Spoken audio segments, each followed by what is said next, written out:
This is K12 Tech Talk. K12 Tech Talk. The podcast by K12 Techs for K12 Techs. Real conversations, real arguments, and real banter on trending K12 technology topics and issues. Live from the NTP studios, this is the K12 Tech Talk podcast, episode 163. I am Josh, back from Kosen, no worse for wear. Mark made a pretty rude comment earlier when I turned on my camera. With me tonight is Mark. Hello, Mark. Hello. And Chris is in sunny Southern California. You know, I actually have something in reference to that. To Southern California? Or Chris being in Southern California. So you introduced us to a website earlier this week, Josh, called Udio, UDIO. I did? Udio is my new favorite tool, and you can enter in a couple of prompts and it will write a song. And so I wrote a song. Oh, did you? About this situation with Chris being absent today.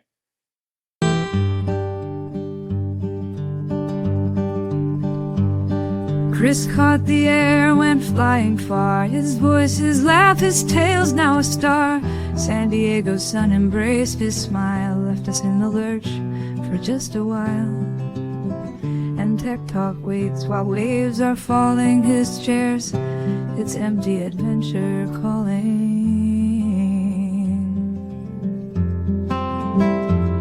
So yeah, Chris is in Southern California with Jason from K12 Tech Pro. They're doing a regional meetup in San Diego. Hopefully that turns out well for them. If you're not aware of K12 Tech Pro, go check it out. Click the community tab. Join the community. If you can't or don't have a school credit card or can't pay for it, take a sponsored link and Chris will pay for it for you with sponsorship money. It's a great community. I think the last time we talked, there was over 600 people in it. It's a good community. It's a really good community. So go check that out. Well, Mark, we were just talking. It's Thursday. Mm-hmm. It's been over a week since I saw you in person, but it was good to see you in person in Miami. We had a good time. We had a great time. Yeah. Flew through the eclipse.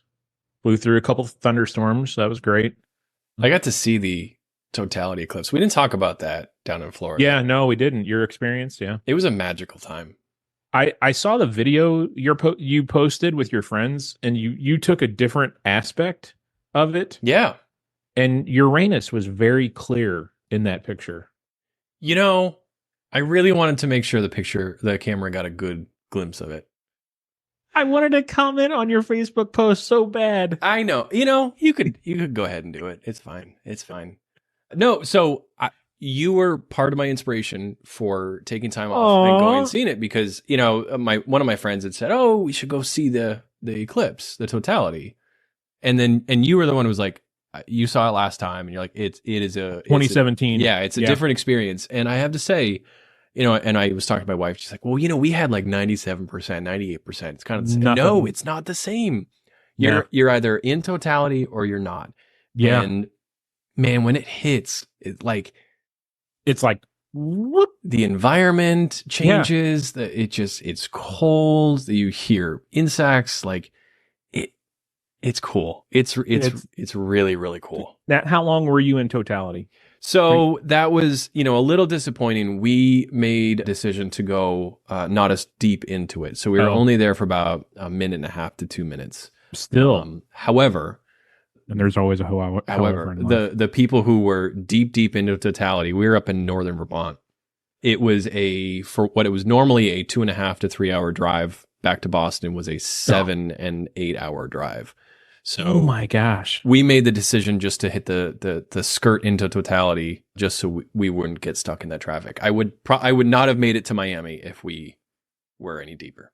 Wow! Did you get a teddy bear while you were in Vermont? No. Why?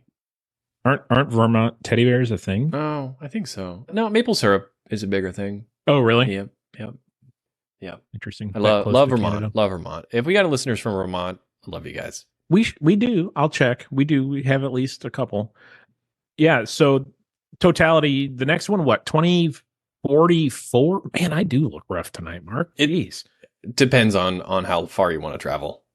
Yeah, there's one that sweeps like again through the majority of the country, and I think most of Florida the next time. I think it's 2044. Oh yeah, 2034. Disney World.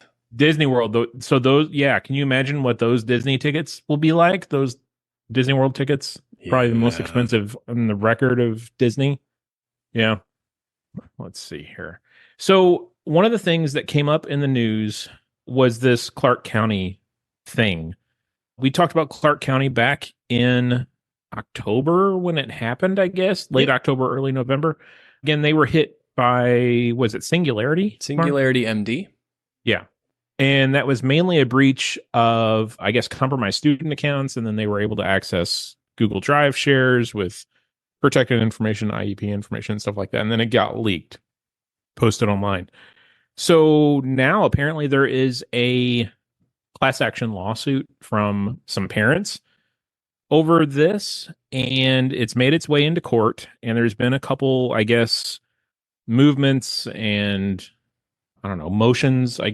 I'm not a lawyer, but one of the articles that came across my screen this week was from the Nevada Independent, a paper in Nevada, clearly. It says the judge says Clark County schools may have immunity in the lawsuit over 2023 cyber breach. Long story short of this is there is a immunity in Nevada state law, and I checked, Missouri has a similar thing. So I think it's kind of common, called discretionary function immunity. And it's, let's see, the statement says the law states that no action may be brought against a state agency that is based upon the exercise or performance of, or the failure to exercise or perform a discretionary function, whether or not that discretion involved is abused. So in other words, what they're saying is I don't want to say the normal day-to-day business of a school district, but a school district has to have systems, they have to have online activity, they have to have devices, and the judge is leaning towards the fact that, look, you were attacked. You cannot say that you just because you were attacked means that you were liable for this attack. And the parents' argument, though, the counter argument is that it was the district's negligence that led to this. And they're pointing to an attack from 2 years ago. The interesting part about this, though, is there's no relation between, or no known relation between the two attacks. We know that school districts are attacked all day, every day. So you can't necessarily claim that the first attack led to the second one and that the district was negligent in that. And there are some arguments in here, too, that the parents necessarily haven't demonstrated impact or harm as a result of this. Meaning, yes, your students were students in the district, your children were students in the district. There is information that was leaked as a result of this hack. However, you have not demonstrated harm as a result of that breach. Very, very good points on both sides of the argument. The judge, as you mentioned before, is leaning towards granting the school district immunity. However, they're saying we're going to give both sides of the argument time to argue. Josh, what side are you arguing?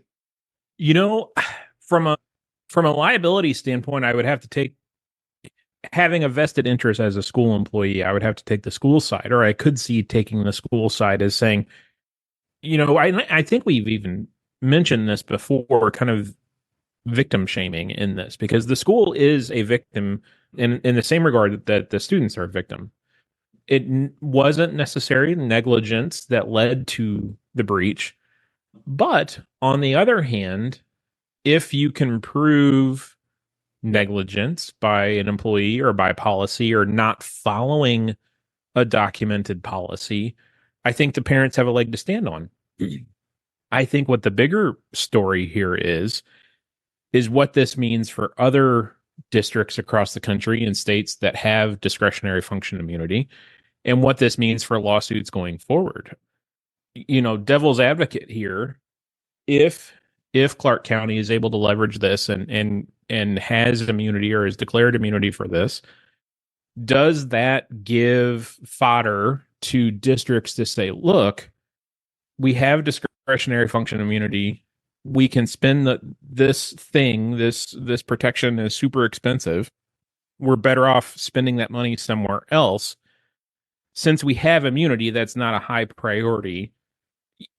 You understand what I'm saying? Like, does that lead down a road of almost negligence by not funding certain purchases? I think that could lead to a very dangerous situation. That's a really hard one to say. And I without saying what side of the fence I'm on here, I think I always want to strive to like look at both sides of the argument. I think from the district's perspective, and you and I are district employees and often find ourselves in similar situations here. There are things that we can do to shore up our systems or to improve. I mean, if you were to ask you or I, like, what are the 5 things that you need to do? We should be able to label the 5 things. If a judge asked me, how come you didn't do those 5 things? Well, right. You got a point there. On the other side of the fence, though, this was a direct attack. This was a bad actor targeting and going after the school district. And it's one thing of like, oh, I had a bunch of stuff on a flash drive and I dropped it and all that data got leaked, versus we were doing our normal day-to-day business and a third party, a threat actor came in and attacked us and stole the data. It's very, very hard for me to take either side of things, because I do see both sides. I do think, though, and I think this is just my kind of, I would say, my bias, we as an industry are under attack. The White House absolutely came out and said it. Like, this is some major issue for all of us. We all have to pay attention. And I don't know if a class action lawsuit will help or hurt that argument. The help is, look, if we all see that the repercussions of an attack are not just, us needing to spend a lot of money on recovery and all that kind of stuff, but also we're going to have legal repercussions and lawsuits, and that could spark some superintendents to take this a little bit more seriously than they currently are. But on the contrary, I'm struggling to put this one into words. Our job is to instruct students. Our job is to teach kids. Yeah. And if we're under attack from all around the world here, there's got to be a much larger response rather than each individual school district mitigating this or litigating this in court with parents. I know the solution, Mark. Just block suspicious IPs. To your point, inside joke. To your point, Mark, I think, to get back to the statement that you made about if someone asked you or a judge asked you the 5 things to take care of, and you should be able to name the big 5 things. I think the important thing here, though, is with Clark County and Jefferson County Public Schools in Colorado, this was a relatively new attack vector, right? Like, this isn't one of the 5 things. This is leveraging student accounts and student password breaches that have happened probably historically. That's a new methodology to take a breach. Now, once they were in and able to see drive shares, you could argue appropriate drive shares or appropriate default drive shares could be one of your 5 things that is important. But this was a completely new methodology of an attack. So I think from an argument from that standpoint, that's an easy argument to have. I mean, it's a fascinating conversation too around, like, I do believe that the next 3 to 4 years, hopefully less, the real strong focus on K-12 is around MFA for students. I think you're exactly right. We've talked about this at length. We had Clever on here a couple weeks ago to talk about their MFA strategy. It has to be a focus, but right now, I don't think that you can put the blame on schools for not rolling out 2-factor for students, because there is very, very little attention on a student-friendly MFA. Yeah. And I'm not going to say, well, we do attack Google and Microsoft quite a lot. If I'm a Google lawyer and a Microsoft lawyer, it's like, well, we have MFA, go ahead and use it for your students. No, you know full well that solution is not designed for K-12. And so it's very hard for me to see this particular attack, this one in particular, and say, are there ways that they could have prevented this with student two-factor authentication? Sure.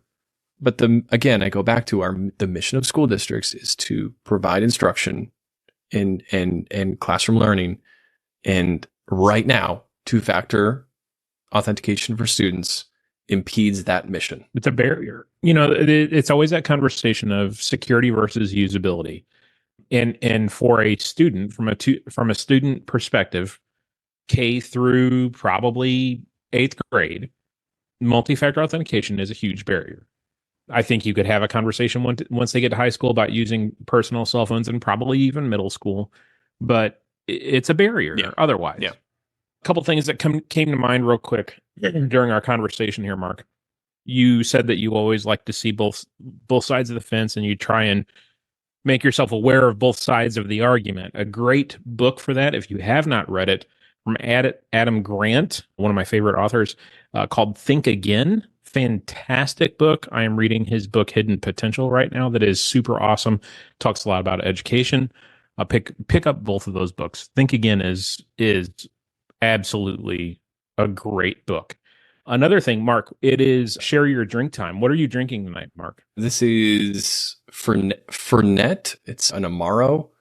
I sounded way fancier than I really am saying that right now. I'm drinking Old Elk Bourbon Port Cask Finish. Fantastic. Let's hit a sponsor real quick since Chris isn't here.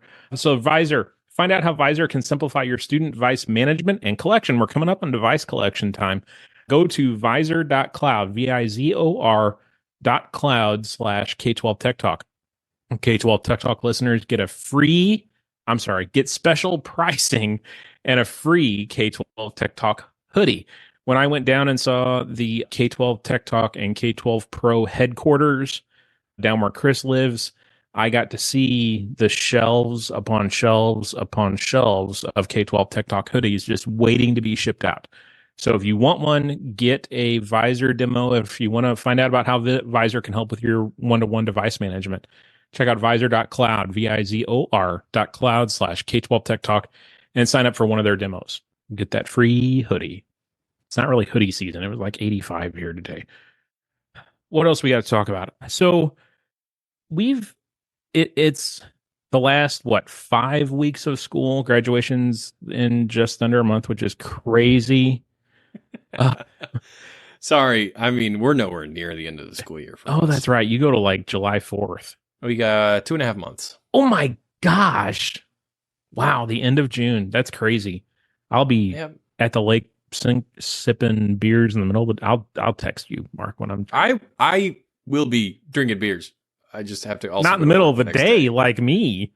No, got to start in the morning if you want to go all day. So don't take it there, Mark. This is an show for everyone. Where was I going? Oh, last 5 weeks of school. I'm sure everyone can relate to this. Everybody gets kind of squirrely. Students get squirrely. Teachers get kind of squirrely. So we had a rash of proxy site usage. And I just happened to be in the filter, got a call about something. So I had to pull a kid's history. And I'm like, why is this kid hitting all of these random business sites? Like they were classified business in our filter. I'm like, what is going on? So I started looking them up, and I grabbed a URL, pasted it in my filter, and sure enough, it's a stinking proxy site. So we had to have a conversation with this kid because there was a rash of Chromebooks getting wiped, or Control-Shift-R. So principal called the kid in, and he's like, hey, let's talk about doing this. We're in the middle of state testing. This isn't a good idea because they got to be re-enrolled, blah, blah, blah, blah, blah. And we're having a conversation, and the principal introduces me to the kid. He's the director of technology, blah, blah, blah, blah. The kid looks me, and we're talking middle school kids. So like 7th, 8th grade, this kid was probably, let me think what device he had. He was 7th grade. So he looks me dead in the eye. Now think 7th grader, short little kid. The kid was hilarious. I was loving his interaction with the principal. He looks me dead in the eye and says, "Man, do you know, have you heard of these sites called proxy? Do you know what a proxy is?"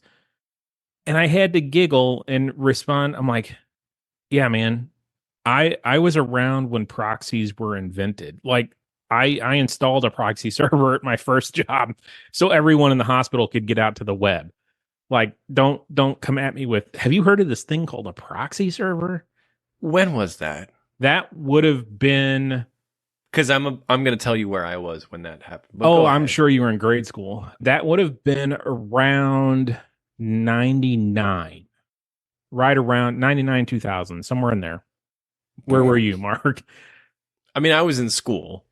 Okay. Are we talking elementary school, post-secondary? No, I think I was in high school at the time. Yeah, I was in high school at the time. I was working my first job. Okay, so we're not that far. That's not far apart. Still, that it made me feel really old. This kid's like, have you heard of proxy? Yeah, man. I know what proxies are. But all of that to say, I don't know how often you get in your filter, Mark, to look and see at top site downloads and stuff. So that got me down a rabbit hole the next day or two. Randomly at the end of the day, I would hop in our Chromebook filter and do a sort on top utilization from sites on bandwidth. And I was finding like 5-6 sites a day that were all classified as business sites, and they're hosting sites, right? Like they're just, you can spin up a stack and host a proxy in it. And I'm blocking sites left and right. Have you had this problem? Do you know this? I mean, we all know this problem exists. It's like whack-a-mole, right? Like, I'm going to block these 5 sites. Tomorrow there's 5 more. Yeah. It's a losing battle. So it's hard. I mean, even sites that like are not intended to be proxies become proxies. Right. Archive.org was my favorite trick that the kids discovered. Yeah. That you can go, I don't know about you, but like early on we could go to, archive.org and say, show me porn.com yesterday. And it worked. Yeah. So, I've never been there, Mark. I'm sorry. So, archive.org or porn.com. Man, Chris isn't here. We can have so much fun. Oh.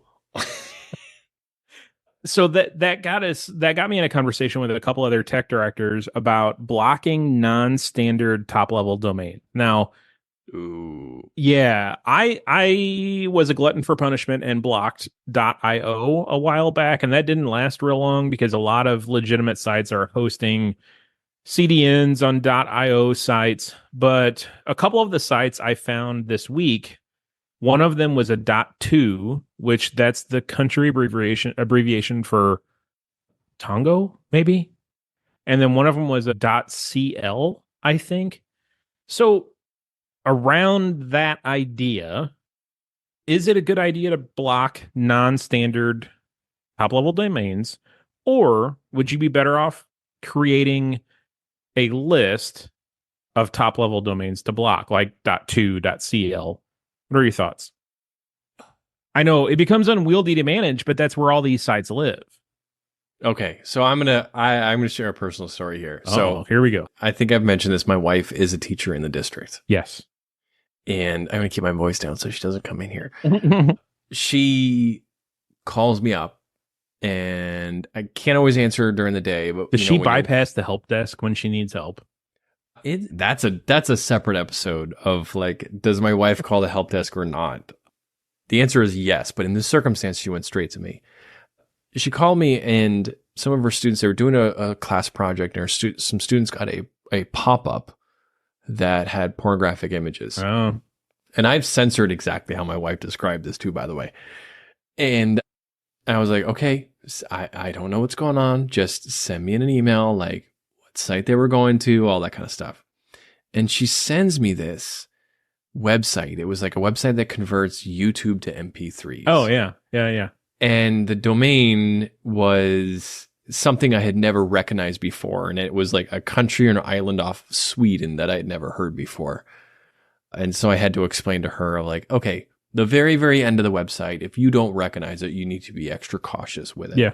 And so obviously we took the steps of blocking that website, but that conversation came up, and Like, do we block this random country that's hosting these weirdly odd sites that are probably half legal and half not? Right. I don't have a solid answer to it. I think your natural intention is like when these kinds of things come up is to like just block it all and Sure. wait for any issues to pop up. There's so many out there. Yeah. And I don't know what's legit or not. If we just start with a like, I'm going to allow .com, .org, .io, and then allow people to request others, or do we play whack-a-mole? Well, I don't have an answer. And I think it's different per situation, right? Like my district is much smaller than yours, and I guarantee that you have a much higher incident of legitimate traffic going to a random top-level domain of another country than I would. So blocking those non-standard, specifically country top-level domains probably would be harder for you than it would be for me. But yeah, it's gotten ridiculous. And yeah, and you know, in the last couple of episodes, we've had this like kind of a brief conversation about the difference between a large and small district. One of the things I'm really jealous about in a small district, because you are so local to the users, to your teachers and students, is that if a teacher needs something unblocked, they walk down the hallway and they ask you. That doesn't happen with me. Like there is no walking down the hallway. It's, you know, then it's dependent on like, does the teacher trust I can call the help desk and get what I need? Yes or no. And a lot of times, you know, they're like, nah, I'm just not going to call the help desk. Oh, hey, cool. Here's a proxy. Let's just figure that this is a good way around it. Yeah. So, but I will say we've had to put procedures in place because of complaints and shenanigans, you know, that we were playing favorites and that I wanted to be removed from the decision-making process. So anytime there is a request for a website to be unblocked, that we kick that, we create a ticket for it, and then we kick that request to the principal so that they're in the loop. They're the one making the decision on whether or not that's an educational resource. They say yes, no. We then flip the switch, yes, no. I wanted to be removed from that decision-making process for, you know, so that we couldn't be claimed that we were playing favorites or something like that. who are you playing favorites to? Nobody. I don't like anyone. So it's... Yeah, we've also talked about that over the last few episodes. Yeah. Well, yeah. Oh, whatever. Your wife is not a staff in your district, though. Not in my district, no. Okay. No. But she goes directly to her IT department because they are in her building. So she just walks into the department and is like, hey, Steve. But she just said, Steve's not there anymore. Okay, let's do another sponsor real quick. Howard, they are relatively new to us. Email Seth Shockley, Shockley, ShockleY, at howard.com. Howard, they pride themselves on being a one-stop shop for all your technology needs, from computing, audiovisual, networking, physical security, cybersecurity, and beyond. We can find a solution that works for you and your environment. We have some great new pricing from Newline Interactive and TSN Digital Signage and HP Poly. So email Seth if you want some information from Howard about those products. It's spring, and it feels like every spring the big yellow cable finders come out. And we had an incident of that this week. There was a bulldozer on campus. We're getting ready to add on to a building. And they quickly found rainbow roots, and even rarer rainbow root, which is the one that carries 120 volt electricity to light poles. They found that with a bulldozer. So yeah, that was fun. Are they okay? Oh yeah, you're not hurting this bulldozer. Yeah. Maybe I should specify this. The guy inside the bulldozer, is he okay? Well, by the time I got over there, the principal called me because it killed a security camera. And by the way, like I said, are they okay? And you're like, bulldozer's fine. And I'm like, what about the guy? And you're like, well, there's a story here. Well, he's dead. He's dead. No, he was fine. The principal called me. I got over there, and the bulldozer, like he was still in the bulldozer, and it was running. He was kind of slumped over, but you know, I assumed he was. No, he was fine. He wasn't slumped. His over. hair was singed, totally frazzled. Yeah, and it's funny because we were standing there with the site superintendent for the construction job, And I'm like, yeah, you might want to go check the breaker and make sure that breaker tripped when it snapped this 120 line. And the site superintendent's like, don't worry about that. That bulldozer can run over that all day long. It won't hurt it. I'm like, and the principal goes, yeah, but we got middle school kids running around here, and all I need is for one of them to come grab it. So yeah, it's construction is, I just don't enjoy construction because something always happens like that. We had our main internet line broken by a bobcat one time. I know. I worry about that. Like, we have very, very antiquated infrastructure in town, and so every time spring comes around and the bulldozers start digging in, they get the green light to start road construction. Right. That's when it gets ugly. So. Yeah, there's always construction in your town, right? Always. What else you got, Mark? I got nothing. You got nothing? What the heck? All right, well, we need an interview. We do, but let me talk about Extreme and Fortinet real quick. I actually saw the folks from Extreme today. I saw Dominic today. There was a meeting in St. Louis that I attended with a bunch of St. Louis schools and got to shake Dominic's hand. If you want to know more about Extreme Networks and what Extreme has on the horizon, what they can do for cybersecurity stuff and your security stack, the big conversation today was VLANs aren't enough. You need ACLs. You need, it'd be good to have a NAC. Email Dominic, DMayer, Mayer, at extremenetworks.com. The other sponsor we have for tonight is Fortinet. They do everything. Firewalls. There actually several of the schools that I was with today, there were probably 15 schools in the meeting, and several of them are looking at or have installed FortiVoice, the phone system from Fortinet. I found that pretty interesting. So if you want information on FortiVoice, Fortinet firewalls, FortiGates, FortiEDR, Forti whatever else, email our buddy Chris over at FortinetPodcast@Fortinet.com. Chris still has this email address wrong. Is there a Forti phone number they can call? I just have a Forti email address. That's a Forti mouthful. That is. I need to use the FortiPotty when we're done here. Sorry, had to. It's Mark's fault. He baited me into it. I've had some Forti booze tonight. This is what happens when Chris does Forti bourbon and Forti Amaro. Yeah, because Chris is out in Forti Diego. Forti skipping out on the Forti podcast. Forti. Yeah, no, that's. I was going there too, Mark. We won't. He's a man no. of God. We can't do that. Next. Hey, Chris. Oh, we're glad you're gone. Talk politics now. I need a nap. Hey,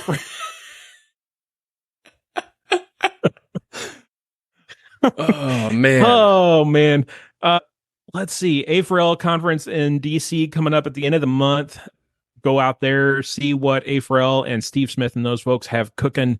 All things DPA, data privacy. There's going to be quite a few folks there. Several, I think, Department of Ed might be there. So go check that out if you are in the area, or if you want more information about the Student Data Privacy Consortium and what A4L can help you do. Next, coming up, we have an interview with Managed Methods.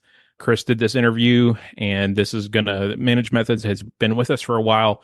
So it is their folks talking about what they can provide and what they can offer you. Take a listen. Share. We haven't dropped the email address. Fortinet podcast. Oh my goodness. K12 Tech Talk @gmail.com. We're on Twitter. What else? We got some exciting news coming up. We're about ready to hit 100,000 downloads, right, Mark? Yeah. We are super close. Oh, no, we're not there. Okay. We're like 700 away, I think. But we have some cool announcements, some cool changes coming when we hit 100,000 downloads. I think Chris said we get checks for $100,000 when that happens. Did I tell you that? I missed that Forti message, but okay. That's past. It's past. Okay, sorry. Sorry. We beat it into the ground. I got to Forti sober up. You got to Forti edit. So yeah, email us, share us with your friends. Go find us on K12 Tech Pro. Mark and I are both rather active over there. And have a listen to this episode from Managed Methods. Thanks for listening. All right, I am hanging out with David with Managed Methods. David, how's it going? It's going well. How are you doing today, sir?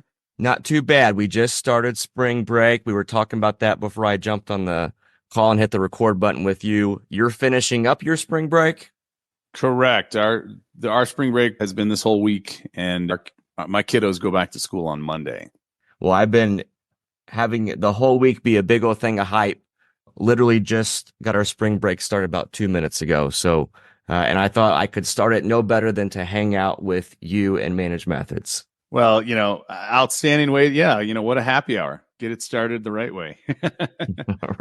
Well, I think most listeners know, but would you tell us in a nutshell, or talk as long as you want, but would you tell us what is Managed Methods? We're a 24/7 monitoring platform that sees everything that's going on inside of your email, your file shares, a Zoom meeting, a Google Meet, a Microsoft Teams. So if you think about it, Chris, and you're obviously very, very well versed in it, every school district out there is in K-12 today is either on Google Workspace or Microsoft 365 or both for their primary communication and collaboration every day. We're talking email, whether it's Gmail from Google, whether it's Outlook.com through Exchange Online with Office 365, and then file sharing behavior, whether it's Google Drive, shared drives, Classroom, Google Meet, on your Google Workspace side of the world. On your Microsoft side of the world, you're dealing with OneDrive, OneNote, SharePoint, Teams.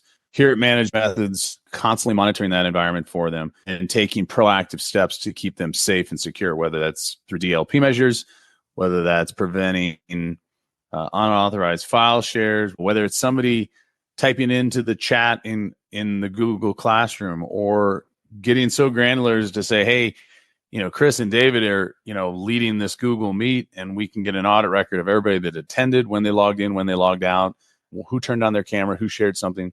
To get that granular, then the visibility is tremendous, and then we can create rules to alert people, notify, revoke, say that, hey, you can't install this third-party app because it's not approved, quarantine something, notify a user. So it's extremely granular. And we can say, and we can know, and we can debate and banter about that there are other solutions that can compare or may look similar to Managed Methods. What would you say makes Managed Methods stick out? What sets it apart? Well, I think number one, what sets us apart is we are extremely unique in that we're the only purpose-built K-12 platform. There's certainly native tools available from Google and Microsoft that are really good, whether they're free or paid versions. But the Google tools are just for Google. The Microsoft tools are just for Microsoft, and they don't go as deep as we do and as broad when it comes to your feature functionality set. So, for example, student safety. You have a lot of tools out there that are focused on student safety, maybe at the browser or the device level, but that's all they're doing is student safety. They're not doing any cybersecurity, DLP, compliance, risk management, etc. And then you have tools that are focused on, case in point, I was just talking to another school district earlier today. I won't mention the vendor, but they're looking at a very well-known DLP solution that is really more of a commercial type of platform, a leader in Gartner's Magic Quadrant, but they were very clear in that, it's not really K-12 driven. So the fact that our platform is, again, purpose-built for the K-12 audience and brings a single pane of glass for not only monitoring, DLP, remediation control, malware threats, etc., but we also then bring in the student safety aspect. That does make us fairly unique. If I'm a school district and I'm wanting to check out Managed Methods, can I do a demo for a while?